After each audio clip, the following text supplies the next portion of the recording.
and we get along. Well, that was then, not now.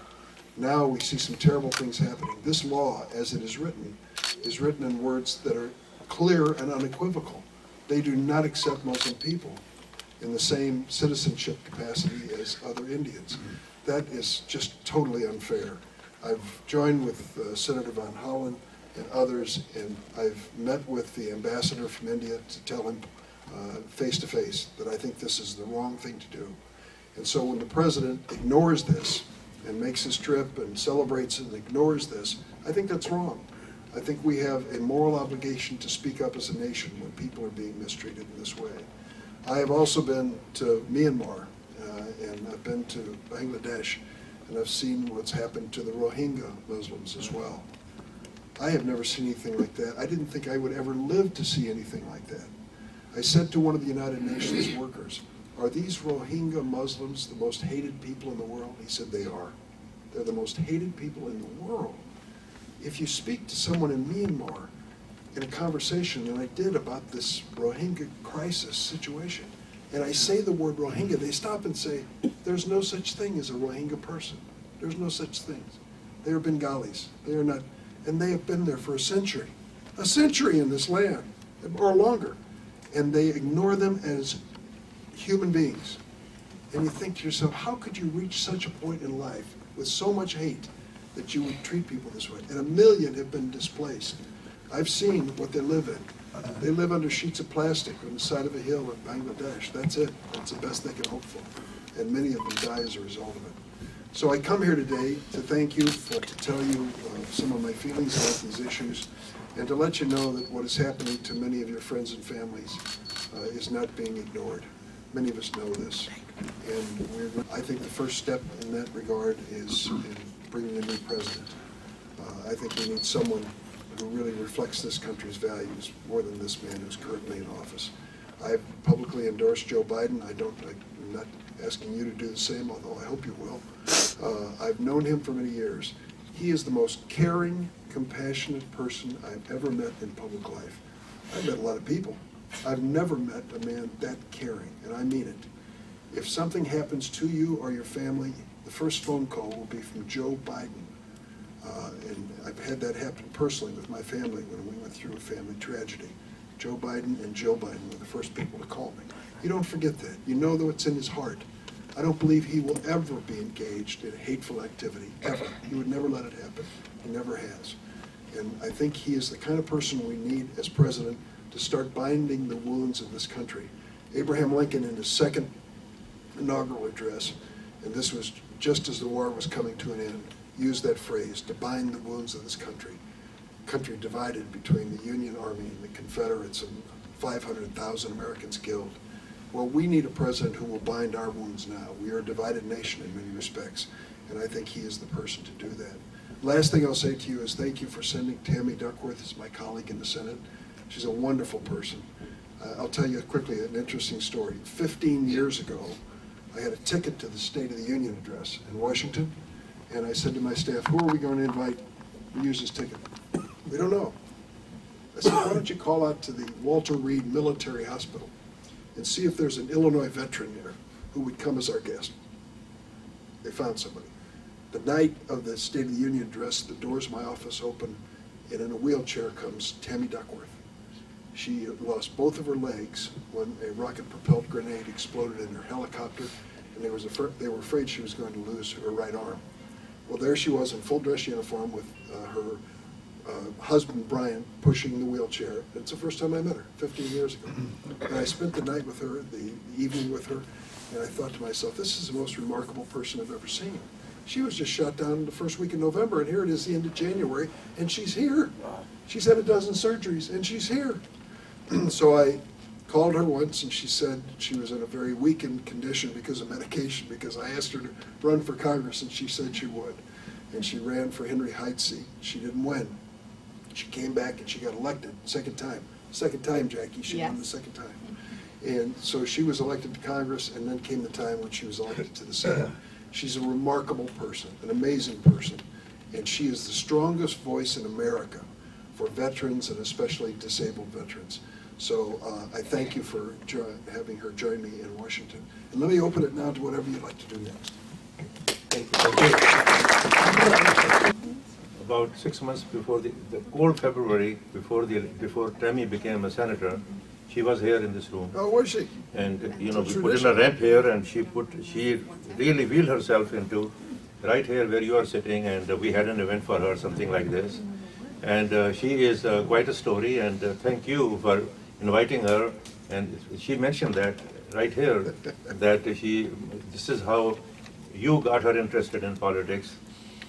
The footnote to the story is that the Indian American, who is a member of Congress from the 8th District, he ran against Tammy as a Congress seat, 8th District. He did not win.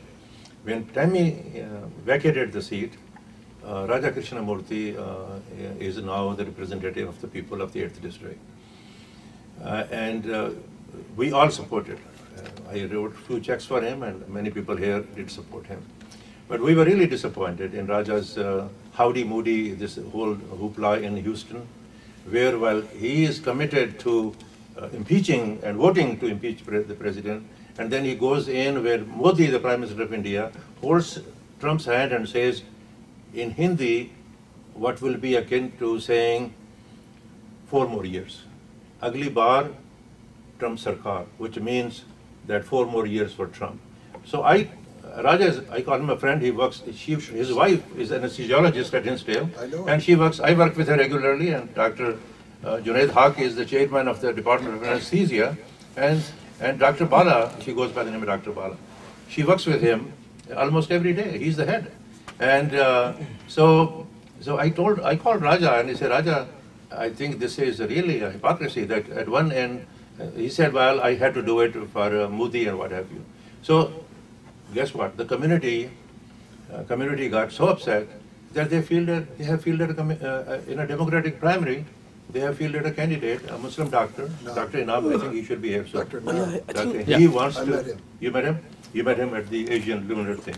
And so the thing of it is that what we really appreciate, you along with Senator Van Hollen, Senator Young from Indiana, Senator Lindsey Graham from South Carolina, you signed, many of you have seen the letter, which is very much appreciated. You have pointed out these issues in Kashmir and India, the Citizenship Act and all that. You know, that letter was written on the 12th of January. It had a 30-day deadline. Some things the administration had to do. You addressed the letter to Secretary of State Pompeo. That within 30 days, you need some answers. Okay. I am told by Senator Van Hollen's office that no action so far has come through. No. You know, Senator, what we would urge you to do is put some teeth into your language, into your words. Like they say, you know, talk the talk or walk the talk. You know, I think there are many, Senator Harkin always would say, Dr. Ryan, there are so many Indian apologists in Washington that I have a hard time getting something to be said pro-Pakistan. When India exploded a bomb and then Pakistan had to do it, that was the time. But I think the time with your leadership and with your friendship with Senator Lindsey Graham, I think what the community expects you to do, particularly in the defense-related issues, put some teeth into your language, into your terminology, so that India, you see, we have another Hitler in the making. Make no mistake about it. What's going on in India? 5 million Jews were killed in Auschwitz in Germany. What is happening in India is no less than what happened in Germany back in the 30s. So let's prevent this. This is a human catastrophe. It has all aspects of a massive human tragedy in the making. And so very much like Ku Klux Klan and the David Dukes in here, these are the same people over there. And I think let's really not make any mistake about it, and let's really call it is what it is. And India cannot get away with all of that. So this has been a 70-year festering wound, and we need some leadership in this. This is really the major issue facing the Muslim and the Pakistani American community right now. So I would want you to say something, and then I'm going to invite just 2 more comments, and then I think we're done. please. So I will reach out to Lindsey Graham. Being in the minority, there's little I can do other than express my feelings. But Graham has power, being in the majority on the Republican side. And we do work together on many things. He's a co-sponsor of my DREAM Act, which would surprise many people. But the fact that he's on this letter, I will first go to Chris Van Hollen, who's been the leader on it, and then we'll both discuss how to reach out to Lindsey Graham. Okay? Thank you. You have a lawyer who has a question. I have a quick question. So for our election in November, what can we do as citizens of Illinois who, suppose we're going to match you dollar for dollar, what can we do to get the Senate? Like, where should we be looking to support candidates that are not in Illinois to make the Senate turn? Like, is there any hope? There is hope, and I'll tell you the leading possibilities, okay? And if you hear a name, or consider one of them and could support them. Generally speaking, if you would support the Democratic Senate Campaign Committee, they take a look and find the best prospects. And some will go up and some will go down, and they're there right when they're needed. But we have many possibilities. First, I would say Gary Peters in Michigan, we have to get him re-elected. And Michigan's going to be a battleground state for the presidency, so that's one of the incumbents. Doug Jones in Alabama, very hard state for us. We know that, but he is a wonderful senator, a very principled man. I respect him so much. Those are the two Democrats. Then when it comes to, on the other side, picking up seats, best chance right now, Colorado, John Hickenlooper to beat Cory Gardner. Second best, Mark Kelly in Arizona to beat McSally, I would say. Then Cunningham in North Carolina to beat Tillis. Sarah Gideon in Maine against Susan Collins at this point. But then we have so many others who look very promising. I like particularly Amy McGrath, who's running against Mitch McConnell. She's a wonderful, wonderful person, and that would be the upset of the century for her to do it. I think she has a chance. She's raising money at a pace no one ever imagined. In addition to that, Teresa Greenfield, who is in Iowa, is a very good possibility. And Dr. Barbara Boulier, who is an anesthesiologist in Kansas, who was a Republican state senator and switched over, became a Democrat. She's running against a man named Kovacs. Kovacs is the most hateful person on immigration. He's just like Stephen Miller. The two of them are together, and she's got a chance to beat him. He lost for governor 2 years ago. We think she can beat for senator. So Barbara Boulier is a medical doctor and very impressive. I probably missed a few. Javed Akhtar. Javed Akhtar. Yeah, please, Javed. So, but thank you so much. Shall I?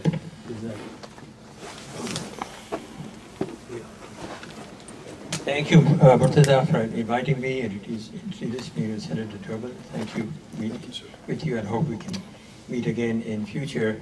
And Muslims in India. I'll speak briefly, like for 2 minutes or so. But I've written a bunch of op-eds, so if you wish, put in my name. I've brought in 2 of those that are more my name, and most of them published in the Daily Herald. But let me share a couple of things with you. Recently, Narendra Modi was speaking to a group in India, a BJP group, and he started out by saying, he listed his accomplishments. And he said, Kashmir special status revoked, done. He said, building a new temple at the side of the old mosque, Babri Masjid, being done. He said the CAA, the act which was where if you're an immigrant, every other religious group is allowed a path to citizenship except Muslims, done.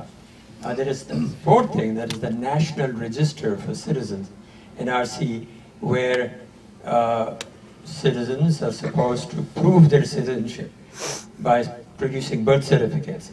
This is a country where 50% of people don't know their date of birth, and 70% of people do not have their birth certificates. So it's like taking away citizenship, which is the basic right. It's a right of all rights.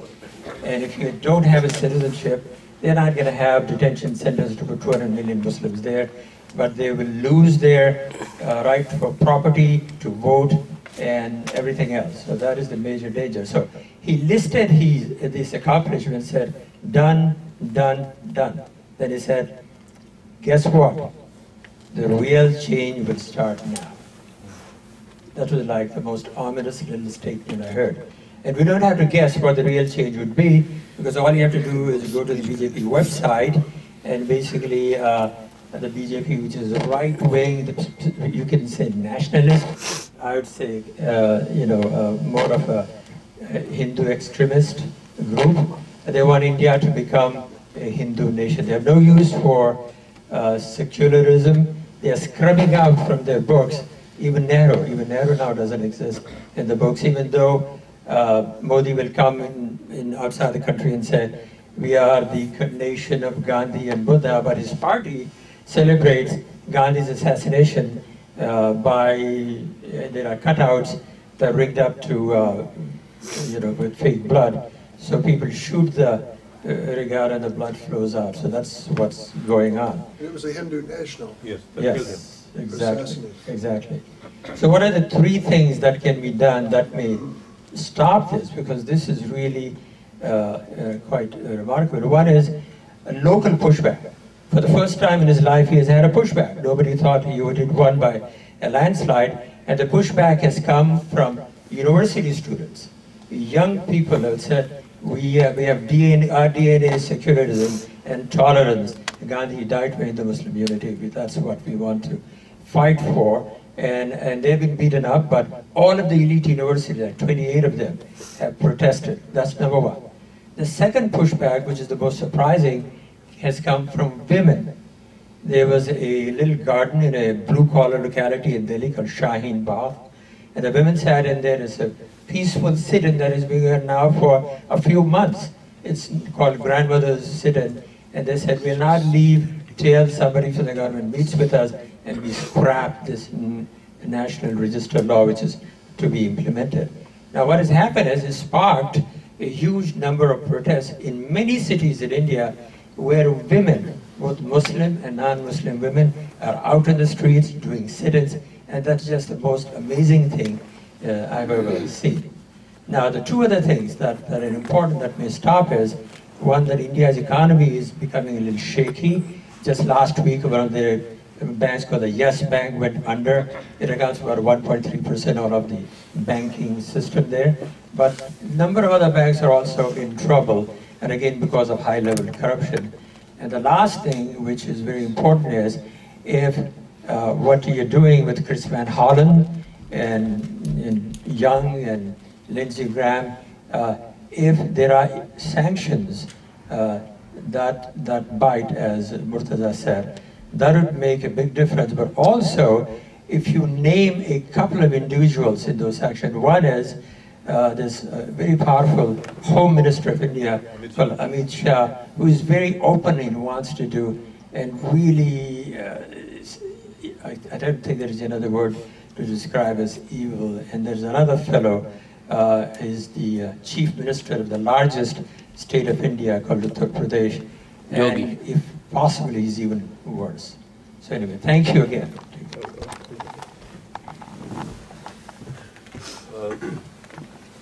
Let people hear some comments and then you can reply at the end. Of course. Mr. Munira. Good to see To you. have you again within us. I think enough has been said, but we hear all the problems. We know where the pain is. All I'm looking at, we are looking, is the solutions. We know the problem, humanitarian problem, religious problem, political problem, you name it. In Pakistan, even over here, all across the world. How do we resolve it? What we can do to help you and the other politicians and the Democratic Party to be heard? That would be my question, if you can answer. Yes. Senator, you probably know this, that this gentleman here, Mr. Munir Akhtar, he has been host to President Clinton, Hillary Clinton, Barack Obama when he was a senator. MashaAllah. And he has been to Tom Harkin and many more. So he's probably, he is probably the most important business person and the most important Pakistani American community leader. So when he speaks, there's a lot of people behind him. So what he said, I think, needs some attention on the part of the leadership, particularly. Will appreciate your input on that. Javed Rathod, please, very briefly. Thank you, Dr. Arai, for organizing this event, and thank you, Senator Durbin, for providing a wonderful leadership and talking about Kashmir and India. I think Brother Javed explained in detail. I'll not go in detail, but I think situation in Kashmir and India is dire. It's really need international intervention, and only criticism is not enough, or even only sanctions are not enough. I think we need to interfere internationally. We need international intervention in India to save human beings, because they are about to start systematic genocide of Muslims in Kashmir and in India. In Kashmir, they already started. They altered the United Nations resolutions, which they are not supposed to do that. They violated United Nations Charter. So there is no rule of law in the world. It's look like Modi is destroying all the norms of democracy and rule of law. And I think this is the time for America to show its leadership and stand for human rights and dignity and for peace of the world. Thank you very much. Thank you. Do we have? It's about 5:15. We have about half an hour. My answer is less than half an hour. Yes. Was there a comment? Who likes to talk? Anybody? No? Nobody. Okay. Ali, please. Yeah, thank you, Senator, being with us today. We really appreciate your effort to raise up the issue of Kashmir with your friends, senators. As Brother Munir said, we have many issues. Only what we are looking for is a resolution. Where is a solution for these problems? One issue I think we probably have missed. The crises are not just within the Kashmir now. It's all over India. The day Mr. Trump, President Trump, visited India, and that same day there was like 30 people was killed in New Delhi. So, and then another issue where is a lot of minorities in India being forced to be Hindus, and the most growing religion in India is the Christianity. It's not Muslims, it's not other religion, it's a Christian. Christian religion is most growing religion in India, and they're forced to be Hindus, or they are being killed. So that's a very big issue for the whole world. So as a Pakistani American, all we are sitting here, we are good business people. I'm a businessman here in USA. There are many doctors here. We're all known people in the community. You have our support. If there is a campaign you want to start to lead the minorities, lead the Kashmiris, we are behind you. If you need funds, we'll provide the funds, whatever you need. But we need minority ambassador. That's what we are looking for. See if you can lead us towards that direction. Thank you. The crisis, the humanitarian crisis, I don't know, I think everybody has said it, but it's a catastrophe in the making. It's a genocide in the making. It's really a humanitarian disaster. 8 million people incarcerated in Kashmir alone. And very famous Indian writer has written last week that, what Modi is doing may lead to the breakup of India. These events are so frightening. So the one last thing I want to mention is the government of Pakistan, particularly the Prime Minister, at the UN and more recently, Mr. Imran Khan is not a career politician. He's a sports hero, like a Michael Jordan of Pakistan. Yeah. He is under a lot of pressure because those people, there's a kinship to, there's a brotherhood across the border in India, and they've been living in peace. At least life was going on. Pakistan, any misunderstanding with India, both being a nuclear power. So this could be a major catastrophe with regional and global consequences. And I think Pakistan's government, particularly the Prime Minister, is not being appreciated enough to be showing extreme degree of restraint. If the Prime Minister says, let's march 10 million or 50 million people across the border, and we're going to go and save our brothers, people will come out on that call. And I think the Prime Minister is waiting for the world opinion, the leadership, particularly the US. He's holding off this massive public opinion in Pakistan to basically do or die type of a deal. It's really that bad. I don't know how else to tell you. The situation is terrible and has the potential of a major catastrophe with the regional and global consequences. So please convey that to your colleagues, and certainly your leadership would be. And that's all I have to say, and you have the final. Again, thank you for coming together. It's been 70 years now since the creation of Pakistan. 72. 72.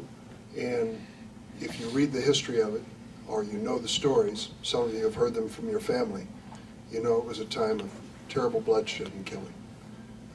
Thousands and thousands of people died at that time.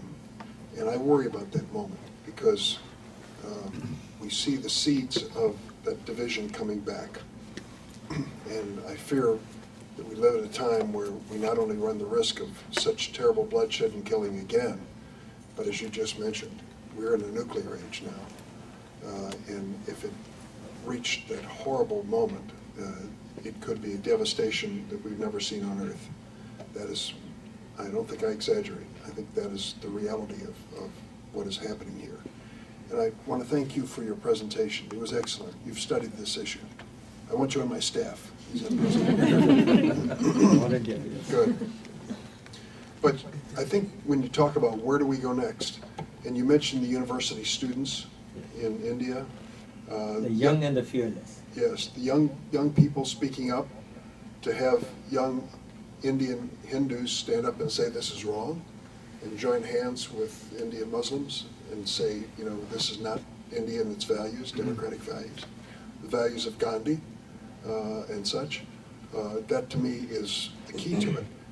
It is not made any easier when the President of the United States is embracing Modi and not raising this issue and ignoring this issue and inviting Modi to the United States and not mentioning this issue at all.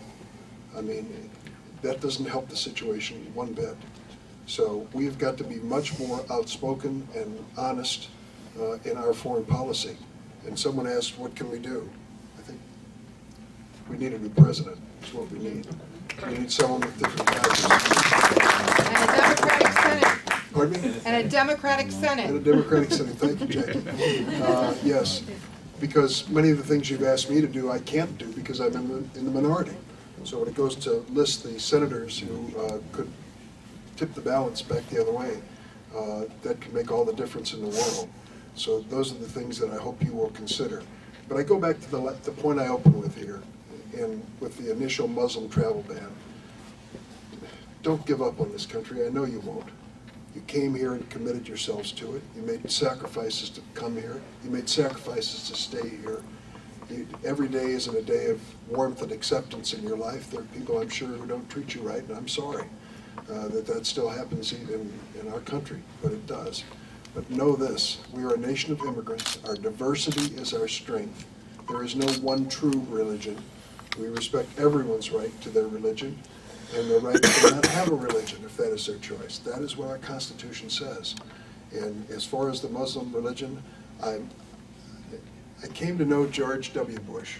I didn't know him at all before he was elected president. Never met him. And he did some things which I thought were terrible. The war in Iraq and things like that. And then I met this man, and darn it, I liked him. I liked him. Don't you just hate that when you're ready to meet somebody and you're not going to like him, and then you'll like him? And I liked him. And so I tried to look back on what he did and think, what did he do that was truly important and that I respect? And I believe it was after 9/11. Do you remember? When he spoke to the American people and what he said about the Muslim religion? Went to a mosque. He went to a mosque. To a mosque and spoke of the Muslim religion and said it is a religion of peace and faith And remember that. These people who call themselves Muslim corrupted that faith to rationalize their terrorism. And I thought, thank goodness he said that the moment he did, because there was a possibility it could have gone the other way, terribly. It could have been terrible for innocent people, innocent Muslim people across America, but he had the courage to say the right thing. This president has never said anything like that, and never will. It's just not his nature. So we know that there can be leaders on both sides who preach tolerance and acceptance, and we've got to look for those people. It isn't this president, but anyone who comes forward and is willing to do that. Senator Scott, you know Senator Scott of South Carolina? He visited a mosque. I called him at home that night and said, thank you for doing that. That wasn't easy. He's an African-American Republican senator from the state of South Carolina and visited a mosque. And Senator Flake did the same thing in Arizona. And I called him as well. So I'm a proud Democrat, but when the Republicans do the right thing, I want to speak up for them. So maybe someday they'll speak up for me if I need it. But thank you for caring enough to get involved in this political process. It's not just a check and a vote. Those are important. But it's also telling your friends that this is a critical election. We need a new president and a new leadership in this country. Desperately need them. And so we're going to have our chance in November. And thank you for letting me come by this afternoon and have a few words with you. I appreciate it. Ali Nakib, I want to say something on that issue, on that I just, video. again, I know with respect to India, it's not only the Muslims, it's the other minorities, especially Sikhs, Dalits, Christians, all of them are under fire. So we just went there. I think Dr. Good Doctor spoke. I think you are from India, isn't it? Yes. Yeah, so we are not just sitting here as Pakistani being anti-India. It's the human rights issue, period. Absolutely. And America is all about human rights. That's such an important point. That is such an important point. And I want to make very clear, I have many friends in the Indian community. Many of them have gone through the same life journey that your family's gone through, the sacrifice to come to this country, and many of them are making amazing contributions to our country, and I count them as friends, and I will continue to. That doesn't mean that a stamp of approval for Modi's policies at all. You know, we've got to say to people, you each stand on your own 2 feet. You explain your own presence and your own feelings. So thank you for bringing that point up. That's very important.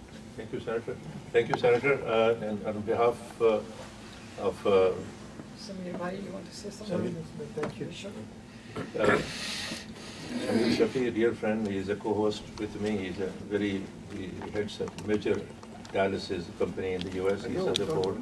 And on behalf of Ali Naki Sayyid, Samir Shafi, myself, Munir Akhtar, Akhtar Ali, and my better half, Mrs. Arang, she's right here. I want to thank you.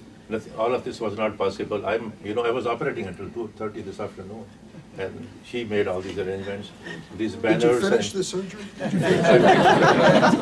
Thank God for that. He's going to go back. The kid is he's an artist. So nothing is possible. You know, when she's in charge, then all these banners, all that you see here, is her doing. And, I just met your wonderful daughters, too. Thank you. Yes. One of them came a little late. She's, and you made a reference to the mosque, which was in Villa Park, not too far from here. The center that I'm a founding member. I'm not on the board now, but we have a board member on the Villa Park Islamic Foundation, Mr. Munir Akhtar, and Mr. Abdurrahman Patka. He came a little late. Please make sure you shake your hand with. He's on the board, and a few other board members from the major Islamic Center in Chicago, Islamic Foundation, Villa Park. So, the banner that you see here, Durbin Victory Fund, that's where he's not going to ask. You know what?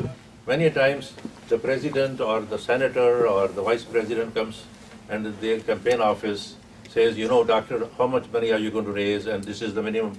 Guess what? Nancy and Mikhail and Senator, even though they made phone calls to me, but they said, doctor, do your best effort. There was no minimums, no guarantees, no nothing. Mr. Ajaz Gill, he's married to... Year of voting. Yeah. The next, after Jackie Turner, he will be the next. So the people that came a little late, it's important, for his message to get out. And what I was saying is, they said, do your best effort. We are comfortable. We want to come and meet the community and share your feelings, especially when I called him, when he wrote a letter to Secretary of State before President went to India, that this issue is very critical, and he was able to get him and Senator Von Hollen, were able to get 2 Republican senators to sign off, which was very important, because if 2 Democratic senators, I would say even 47 Democratic senators write a letter to the President, nothing would happen. But if 2 Republican senators, particularly Lindsey Graham, President pays attention to it. So thank you for doing that. And this is work in progress. Let's keep on working, and let's looking at the opportunities.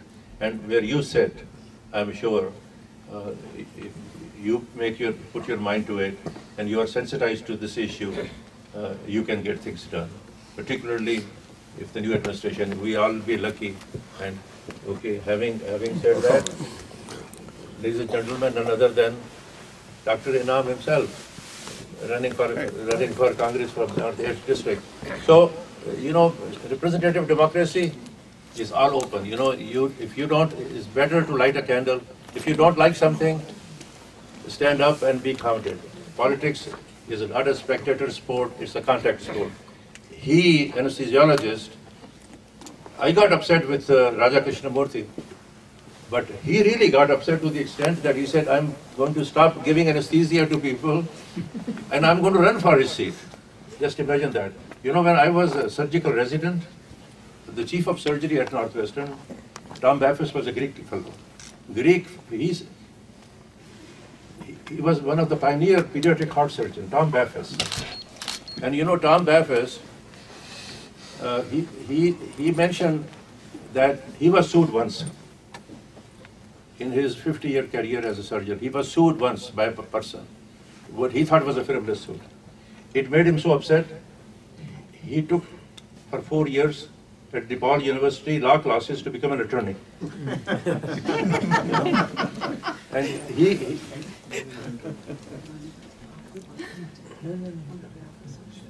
so he got so upset that he said, I'm going to run for this.